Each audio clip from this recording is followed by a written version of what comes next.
Bhagawatha Vahini, Chapter 7, Vidura the Counsellor. Vidura continued his admonition of Dhritarashtra. You have reached this advanced age, but still without any shame or hesitation, you are leading a dog's life. You may not be ashamed of it, but I am. Fie upon you! Your method of spending your days is worse than that of a crow. Dhritarashtra could not bear more. He cried, Oh, enough, enough! Please stop! You are torturing me to death. These are not the words that one brother should address to another. Hearing you, I felt you are not Vidura, my brother. He would not have reprimanded me so cruelly. For is Dharmaraja, with whom I now am, a stranger? Have I taken refuge with an alien? What is this that you are saying? Why these harsh words? Dharmaraja is fostering me with great love and care. How can you declare that I am leading a dog's life for a crow's? It is a sin if you entertain such ideas. Oh, this is just my fate and nothing else. Dhritarashtra bent his head and moaned. Vidura laughed in derision. He said, Have you no sense of shame that you should talk thus? Dharmaraja might, out of his goodness, care for you more than his own father. He might look after you with a love greater than your own sons. That is but the reflection of his character. That is but the amplification of the significance of his name. But should you not plan for your own future? One leg of yours is already in the grave, and you are blindly filling your stomach in comfort and rolling in luxury.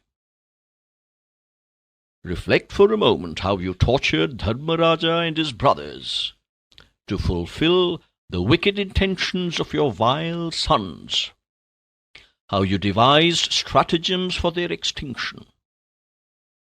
You put them in a wax house and set fire to it. You attempted to poison them. You insulted their queen in the most humiliating manner before a vast assembly. You and your abominable brood piled grief over grief on the sons of Pandu, your own brother. Blind, senile, thick-skinned elephant, you sat on the throne, perpetually asking those beside you, What is happening now? What is happening now?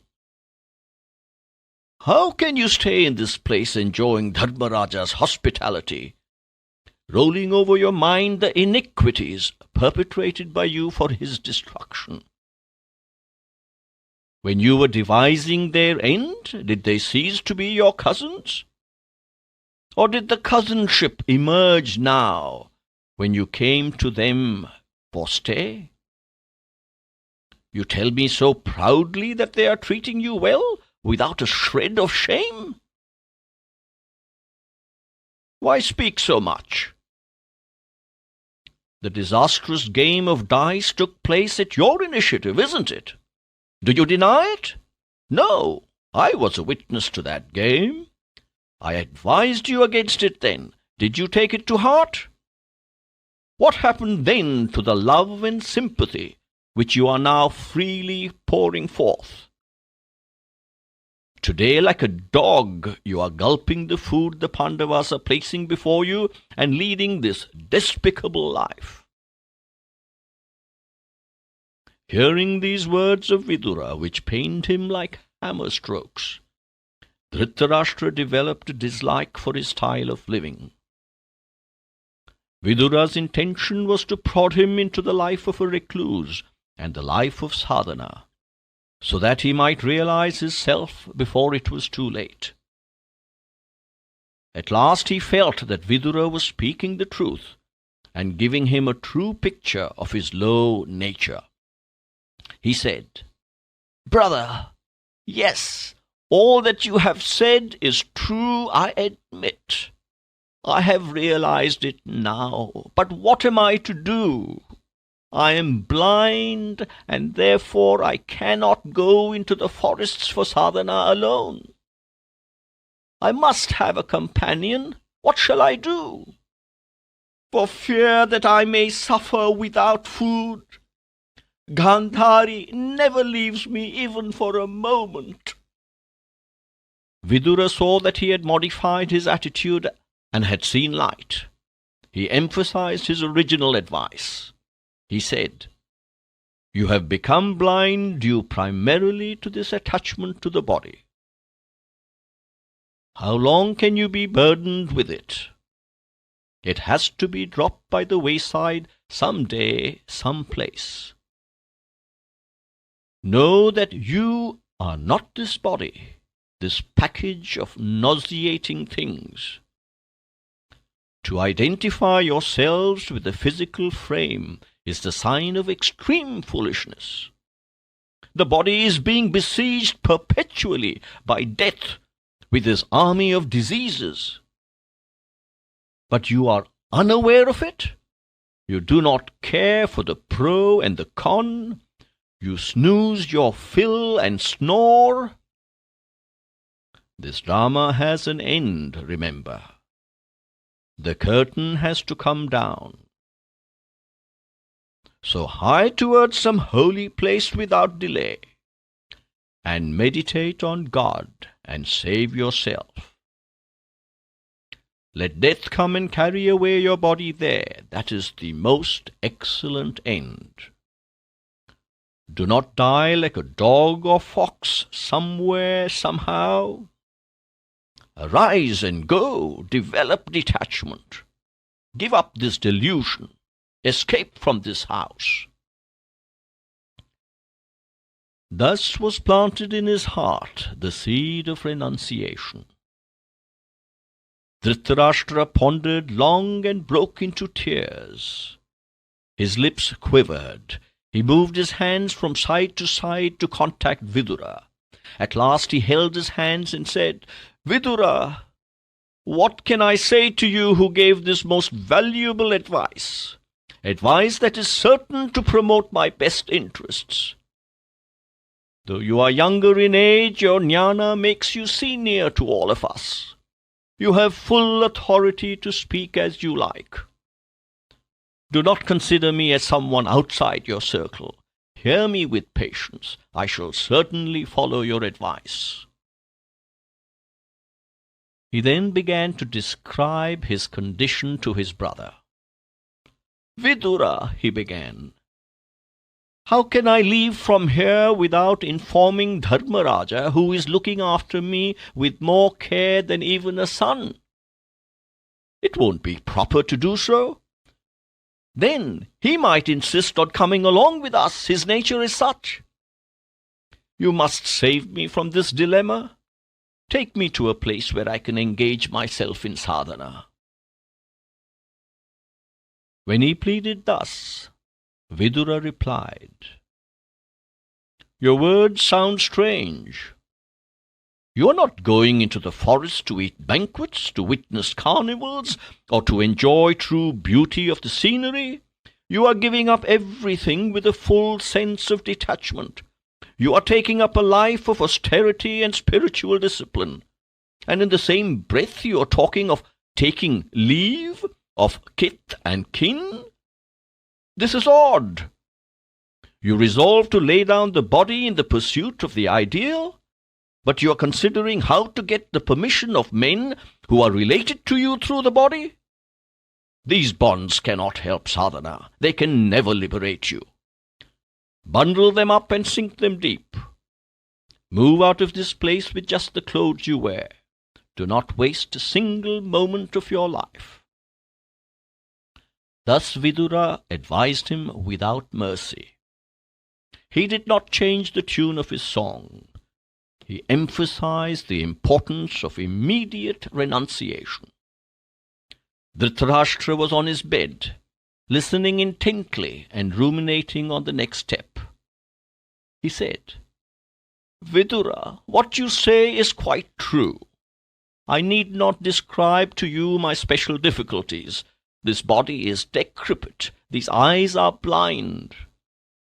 I must have someone at least to guide my steps, isn't it? Your sister-in-law has blinded her eyes by a bandage, in order that she can share my handicap and suffer similarly. How can we two blind persons move about in the forest? We have to be dependent on others all our lives.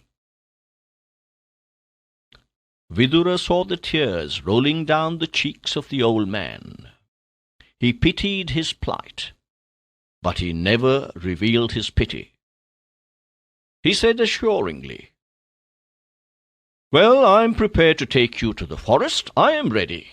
What greater pleasure have I than releasing you from here for this sacred purpose? Come, arise, start." Vidura stood up. Dhritarashtra too rose from his bed and stood on the floor. Gandhari too stood by his side with a hand on his shoulder. She pleaded, "Lord, I am also coming with you, ready for anything." But Dhritarashtra said, "Oh, it is very hard to guard women in the jungle. The place is infested with wild beasts, and life there is bound to be full of privation." He spoke in this strain for a long time. But she argued that she could not desert her lord, that she could stand the privations as much as he, that it was her duty to continue serving him until her death, that she was only following the tradition set up by the gems of Indian womanhood, that it is not dharma to prevent her from observing her dharma, that life in the zenana without him would be unbearable for her, that she would welcome instead life in the jungle with her lord, and demanded permission to accompany him. Dhritarashtra was silent. He did not know what to say. It was Vidura who spoke. "This is not the time to discuss the niceties. How can this lady, who never stayed away from you a single moment, suddenly leave your company and live apart? It is not proper. Let her also come, we shall take her.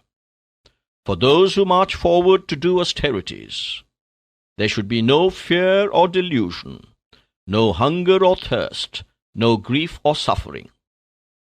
It is not tapas or asceticism to complain of these or anticipate these. When the body itself is being disowned, what can privations do? Come, there is no justification for delay." Vidura moved forward, leading Dhritarashtra, silently followed by Gandhari, who had her hand on his shoulder. The saintly votary of God, Vidura, took the pair unnoticed by the guards and the citizens through the side streets and out beyond the city limits. He hurried them on so that they may reach the forest before dawn. But the Ganga had to be crossed in a boat, and no boatman was there to take them across before sunrise. So they had perforce to wait on the bank of that holy river. Vidura made them rest for a while in a bower, and himself arranged for a boat to take them all to the other bank in the dark.